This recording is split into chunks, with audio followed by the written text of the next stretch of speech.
I tend to always ask this with natural because, you know, they're special because you didn't ask for them. I didn't. They were just given to you. They were. I like to joke that why would the Lord have blessed me so much if he didn't want me to share my gifts with the world? Exactly. Well, that's a good way to think about it because, you know, because again, you know, and some, you know, obviously with natural huge boobs, there can be a lot more mixed feelings from the person.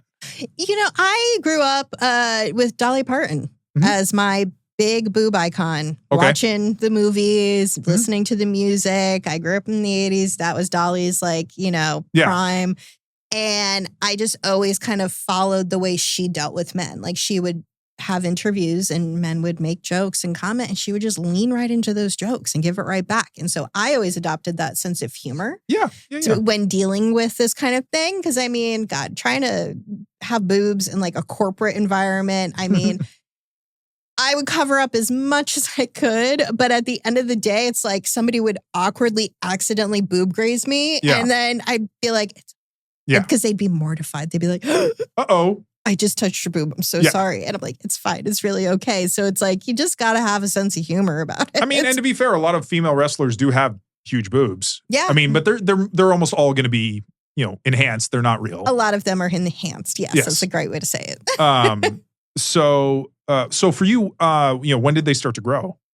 Are we in the YouTube portion now of the show? Yeah. So we're still, so you don't have to get to like specific, you could just say, you know, I mean, so they started growing when you were, you know, younger, essentially. Sure. Yes. I was an early bloomer, as you could say. And when I was 18, I was a 34 double D. Okay. So that was, where are they now? I am a 36K. Yay. So there was definitely love getting that second part of the alphabet. Yeah, that was a big leap. And, you know, you're very familiar with the bra alphabet, I would say. So I'm a 36K and UK sizes. I do prefer UK bras and European bras. Oh, that tends to be a common feeling. They're just better quality. They're made better. I remember I was like 27 years old and I like went to, so do you know a lot about like the bra stores and brands and all of that? A little bit, maybe. A little bit, yeah. Okay, so this was a breakthrough moment with my boobs in my life. That's why I'm going to share this story. Okay, great. But I remember the original version of Queer Eye, and they would do makeovers of women, and there was a busty woman on the show, and they were like, the guy that did the clothing makeovers, he's like, oh, honey, we've got to take you somewhere to get some bras. You're wearing the wrong size bra, and it's going to make a huge difference in how your clothes fit and look.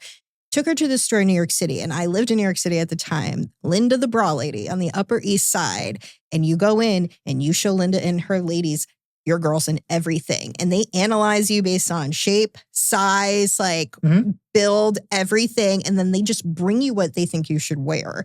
And so after watching that episode, I was like, oh my God, I'm probably wearing the wrong bra size. I need to go to Linda. And I went to Linda, and Linda's like, you are a 36, like F at that point in my 20s. And I was like, but then I learned like how to actually buy bras for myself because I was like, I can't just go to any old store anymore. I have to actually find these specialty shops or go online. And so, they keep growing. But even though I've actually lost weight in the past year, I've been told, I'm like, well, whatever, I'm still proportioned correctly, apparently. Okay. All right, nice. And I haven't lost a lot of weight there, which is good. Yes. But yeah, 36K, which I think is a 36O in US sizes. Okay. So, I mean, I don't even like to wear a bra anymore if I don't have to. It's like sports bras and stretchy tops, to be honest. Well, I don't think anybody would complain about that. Yes, you are correct. So, so then, I mean, so they've just kept growing. Have they gone through like growth spurts, or is it more like just a gradual over the years? I would say gradual over the years with weight gain.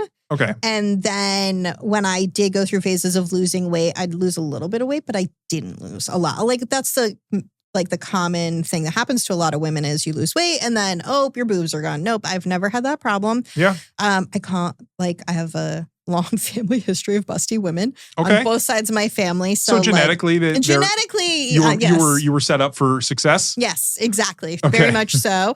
And I've just sort of learned to live with them, I guess. There was one point when I thought, oh, maybe one day after I have kids, maybe I'd get a reduction. And that I never had kids. And now if I ever got a reduction, people would be like, what, why? Well, now that they're a part of your business model, essentially. Yeah, I don't think it could happen at this point. Maybe one day when I have like flat pancake boobs and I'm 80 years old, but you know, not anytime soon. So then what would you say your overall feelings of them? Do you have mainly positive? Do you have like...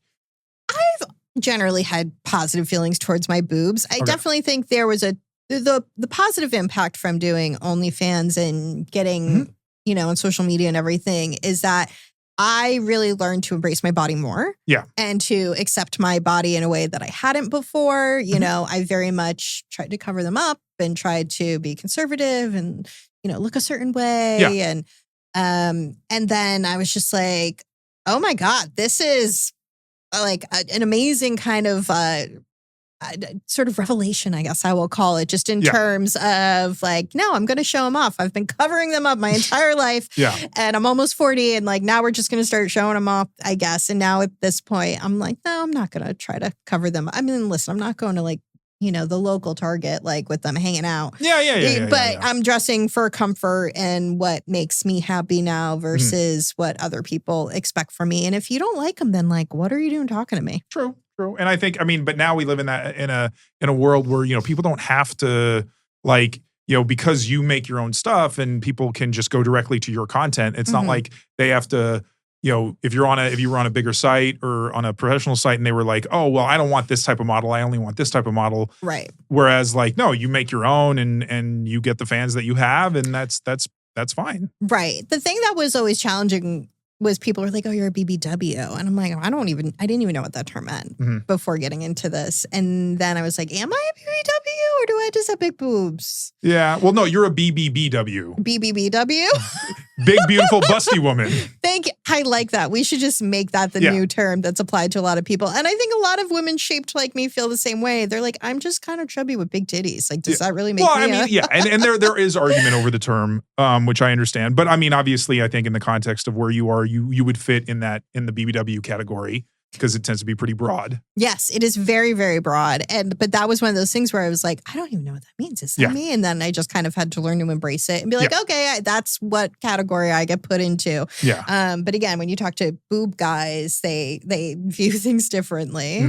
So let's go to the difference between guys that like huge boobs and ones that love huge boobs. Okay, so I had always thought in my life I attracted boob guys, guys that liked big boobs, like makes sense, right? Yeah. And then when I started to, I dated maybe like one or two guys that were really into my body, you know, before dating OnlyFans. So I was like, oh, there's a big difference here. And but the connection in my brain wasn't there. Yeah.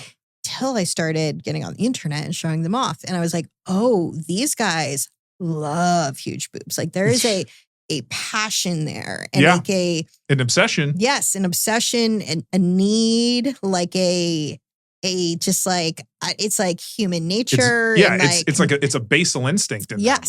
Yes. And I was like, oh, this is different than just guys that like big boobs. And then also I realized with guys, they're like, oh, I like big boobs. And they're like, oh, you know, some double D's, maybe some F's. And then you get to this next level. I mean, even women that are like 2 or 3 times the size that I am, you know, and they're like, oh no, that's not what I'm into. And I'm like, this is the dividing line. Yes, because for some, it really is bigger the better. And I can understand how like sometimes like, okay, maybe if you're like a V cup or a P cup or something, you're like, no, that's a little too much for me. I'm like, I get it. But yeah, if you're into some double D's, you're probably not into some K's. Like, yeah, there's a line for them. Yeah.